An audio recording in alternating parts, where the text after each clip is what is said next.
Ayusin natin itong pampano mailuto. Babad muna natin at matigas. Yan lang naman mga gagawin natin dito sa bahay. Linis ng konti ng bahay, luto hanggang tulog pa sila. Alas 8:30 lang naman. Sige, higa tayo konti habang nakahiga habang naglilinis. Meron ba nun? Ayun, yun lang. Sige. Tama ka, tara, katsukaran, kwentuhan na. Bala kong maglinis dito sa sala, dito sa lapag. Maglalaba nga pala si Gayle, so magkakalat siya rito. Kasi yung mga damit ilalagay niya sa lapag, sa dito sa lapag. Kasi nga di ba mamimili maglalaba, so hindi na. Luluto na lang tayo. Makapag tawag doon. Makapag pirito na lang.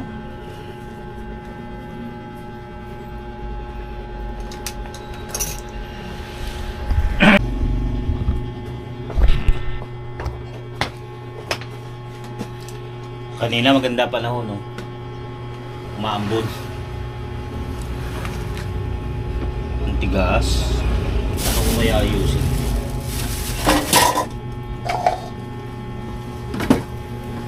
Kinakaliskisan pa ba to? Parang hindi naman.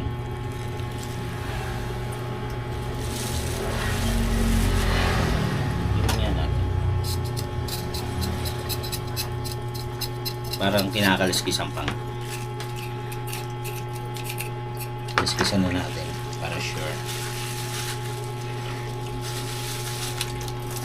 Tapos popostahin para maipirito. Dito tayo at matalansik ang kanyang kaliskis.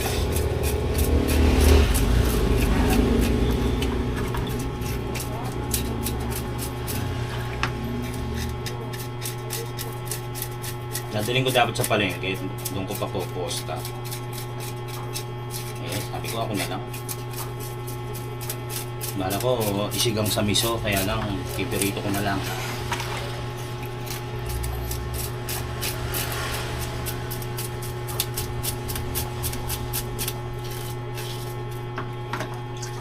Nag-send na ng picture yung mga team na nandun sila.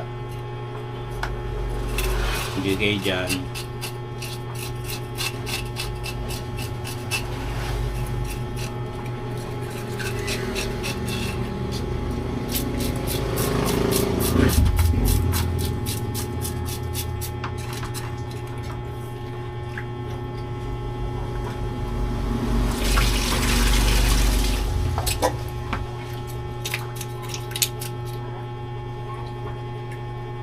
Tigas pa rin eh.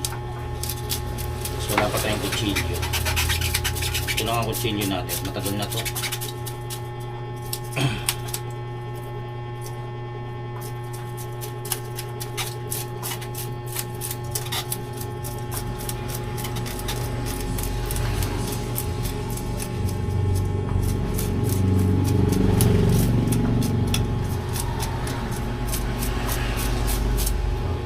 Kaliskisan muna natin.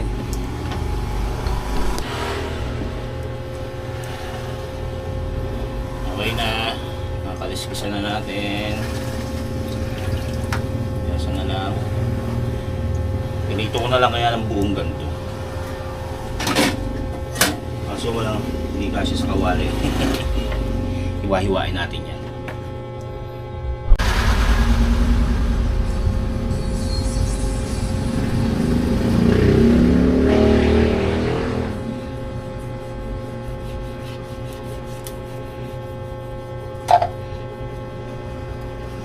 Talim.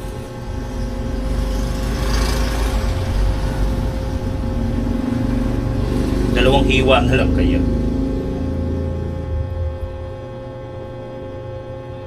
Para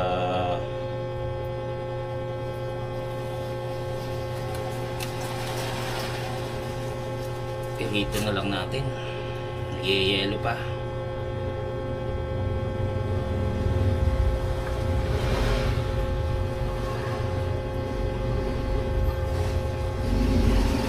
Tigas pa.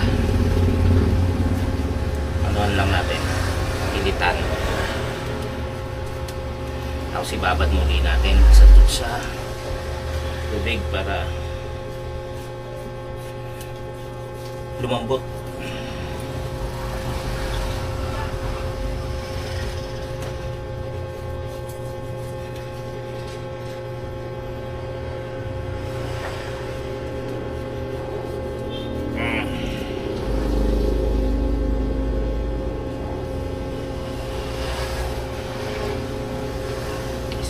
Babad muna natin at matigas pa siya. Yeah. Dry a pen, a portrait of my love. Gasan din natin ang mga pinagkainan para walang kalat dito habang tayo nagluluto.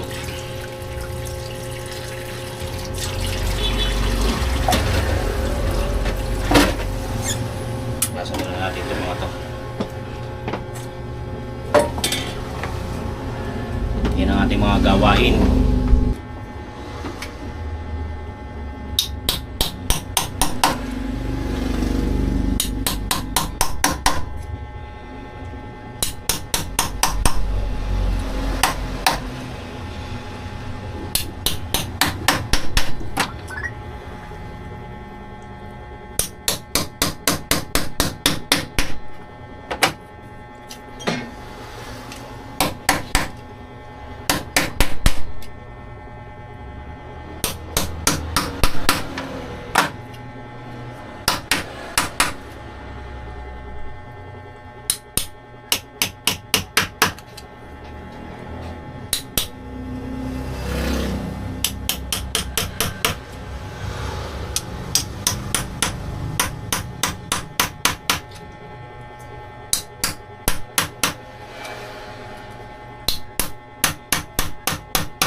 Tuloy lang natin to.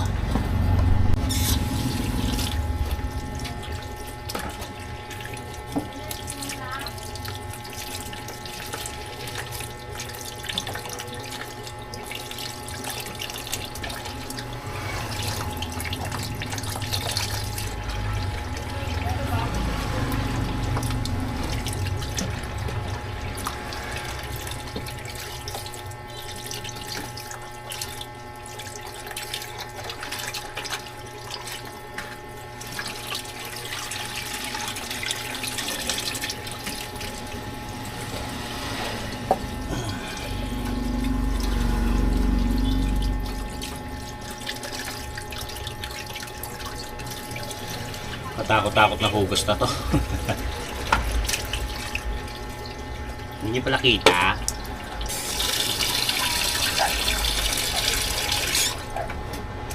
Yan, nahugasan na po natin ang ating mga isda.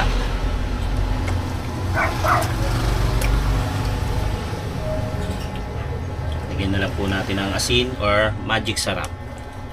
Tapos ready to pirito na yan. Pirito na lang po. Medyo pagod po ako.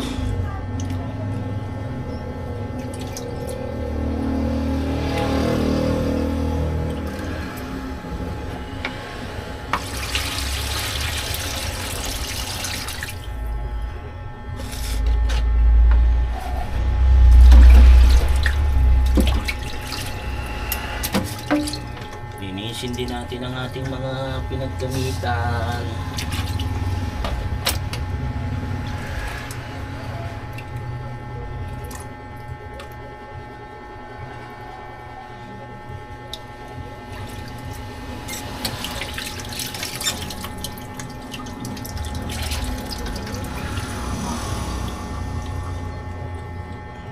Ito po, ang ating pampano.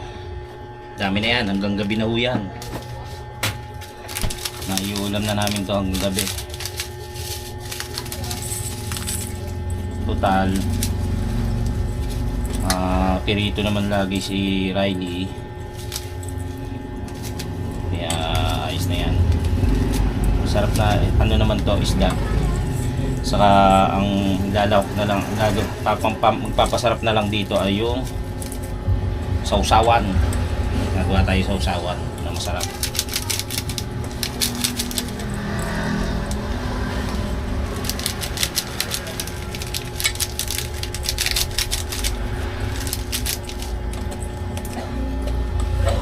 Itong magic naman to tira-tira na lang. Gusto natin. Alright. Sugasan na natin ang mga pinaggamitan.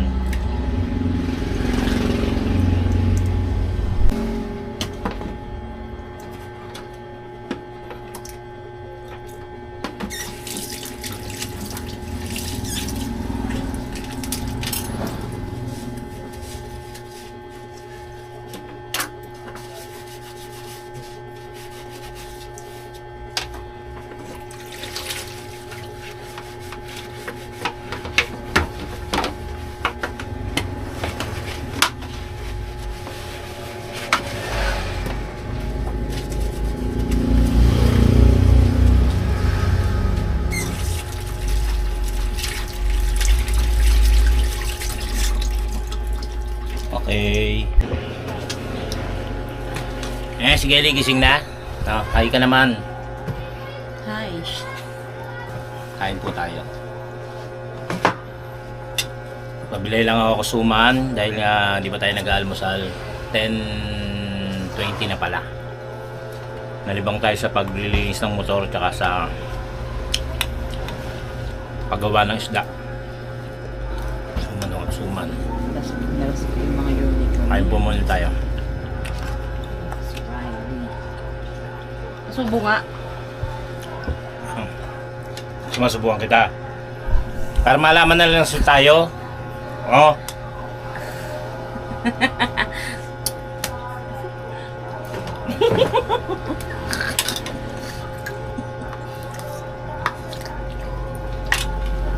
Kain po muna. Okay, ganito na tayo.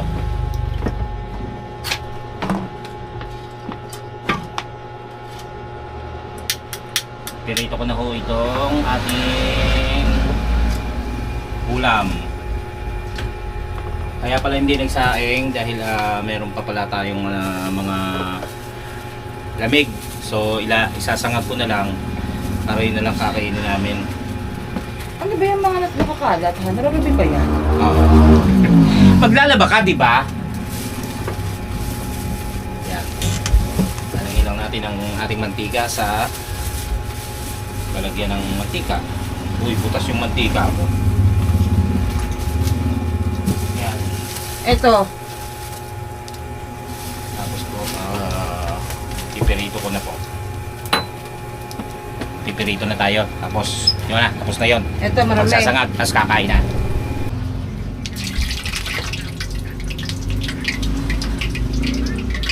Hindi ba masyado mainit? Mamaya na.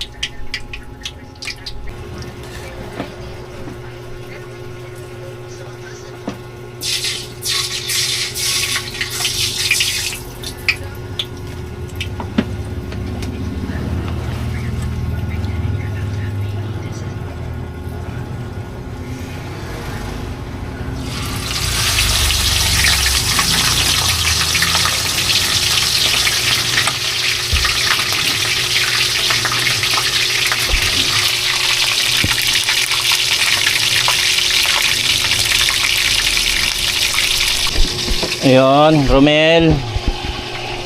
Hindi mo nakuha ang aming tubig. Baka sarado kami. So, alis muna tayo para kumuha ng mineral. Where's my key? Bakit? Hindi muna tayo ng tubig. Tapos, Ayun nga, igib tayo tubig. Taka ng truck. Makilimlim. Yan.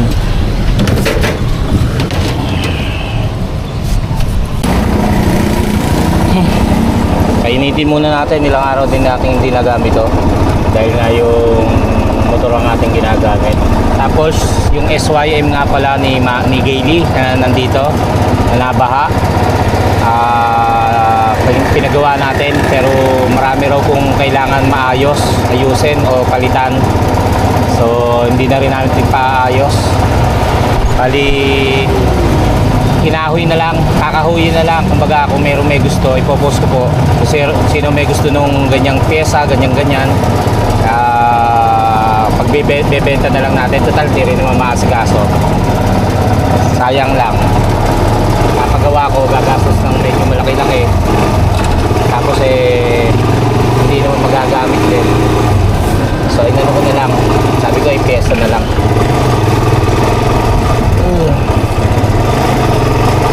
Yan, order muna tayo ng mineral water.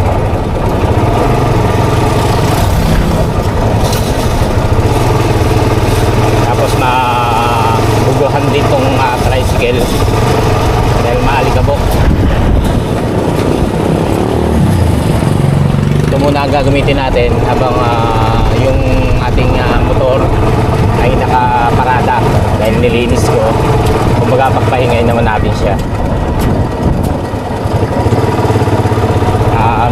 Bala kong bumili ng mga tornilyo para yung kanyang yung mga kinakalawang kasi, di ba, napahanga. Tapos talagang pinapalitan naman talaga yun eh. Lalo na yung sa akin na pagka nasa labas nakaparada, hindi kagad maipasok, nauulan. Yun. Tapos yung bags niya na inuumido na rin. Yan, mag-ipon na natin para mapaayos.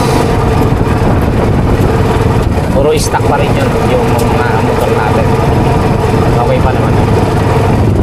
Kaya lang ang kapalitan ko yung mga tornilyo. Kala kong umorder. Tsaka yung stand nga pala ay stainless. I-estimate ko kung kaya. Okay, mukhang nag-deliver si Romel. Wala rito yung ano. Mamaya pa to. Mel! Alam niya na yan. Tara, doon naman tayo sa car wash. Tricycle wash pala.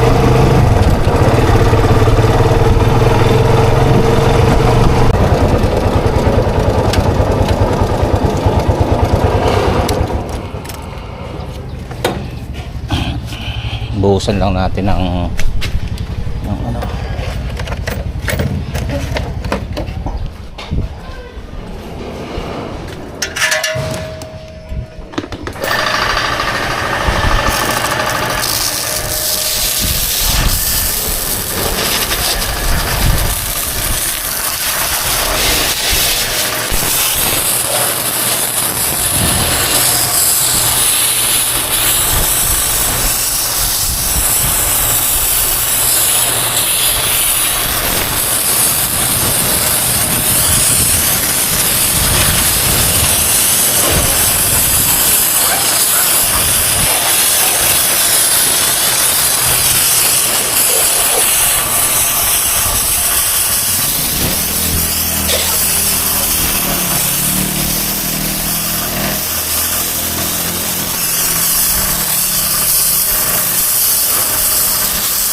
Puro alikabok. Mainit naman po yan, kaya lang puro alikabok. Dahil nga nakatenga lang, hindi napupunasan. Kaya bugas lang natin.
pagpirito.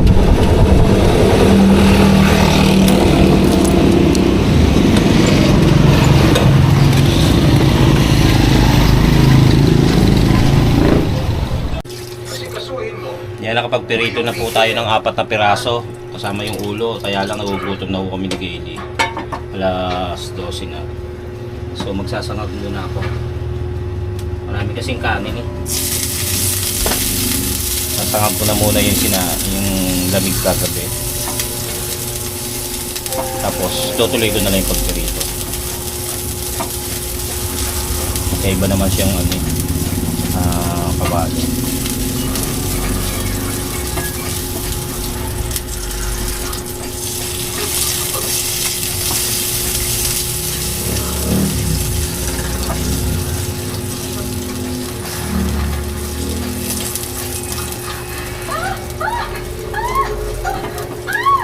Bigyan natin ng konting wagong kita.